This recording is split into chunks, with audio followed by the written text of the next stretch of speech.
And the one gentleman that years ago was looking to sell his Spider, he was actually responsible for Canadian grants for technological changes. So he actually approved grants for companies that had life-changing technologies. So him and I started talking about autonomous cars, right? Yes, so it yes. might change your topic and your agenda a little bit, right? Now, me, I'd probably be pretty scared to get into autonomous car. You know, you go somewhere downtown, you just decide to jump in an autonomous car and it's going to drive you to your next destination. I'm not sure I trust that so much, right? Unless I had a steering wheel in front of me. However, he brought up some really interesting points, right? He says, you have this car that's autonomous. It has all the radars. It has all the sonar in it, has all the technology to read the environment. So it looks out for pedestrians and it looks out for certain things. He says, but let me ask you a question. What happens with the old cars that don't have that technology and they can't speak to it? How is it supposed to know that's there? Okay, I'm like, that's a fair point. He says, what happens if you're driving in a place that technically is below sea level? Does it affect the viability of the radar and the sonar and all the tools in there that are being used in the vehicle? He says, if you're up at high altitude in Colorado because you like to ski, are they going to work the same way at a high altitude as well too? So he brought up all these things where I was like, wow, I've never thought about that before. Right?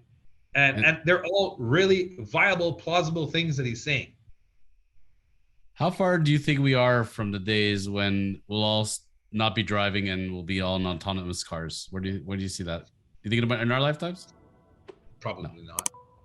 Probably not. Like, I mean, maybe 50 years down the road, because you run into that problem. Like, imagine trying to get taxis downtown Toronto as autonomous. It'll be an absolute disaster.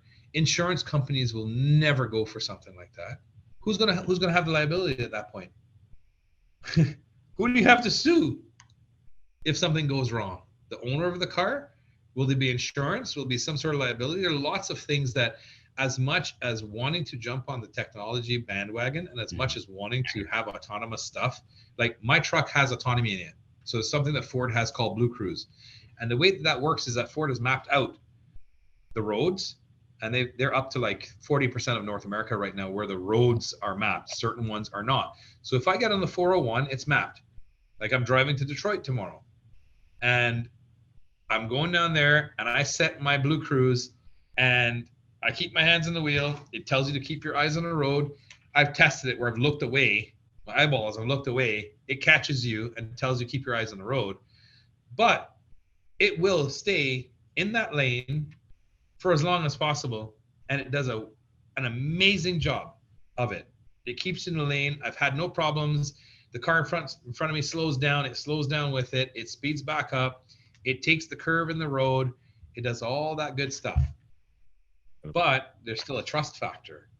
I'm still not going to feel very, very comfortable leaving it on all the time. I always want to maintain to make sure that I'm keeping an eye on it, because who knows if something goes wrong with the computer. Computers crash. We talked about that already. Right? Yes. So yes, there's autonomy, but I think it stops at a certain level for today's marketplace, and in the future, I just think there's so many, if not red tape, that you'd have to get through from a governmental perspective and things like that are going to completely quash it for the next, I don't know, so many decades. It's not something that I see that governmental bodies and things like that and insurance companies and risk evaluators are going to sit down and say, hey, this is a good idea. I can't really see it unless they're getting paid off. I can't see it. It just, 1 and 1 has to equal 2. It just doesn't equal 2 right now. Well, I mean, you at least have the cars that are self-parking and all that jazz, which I don't know how much people are using that or not. But the features are there.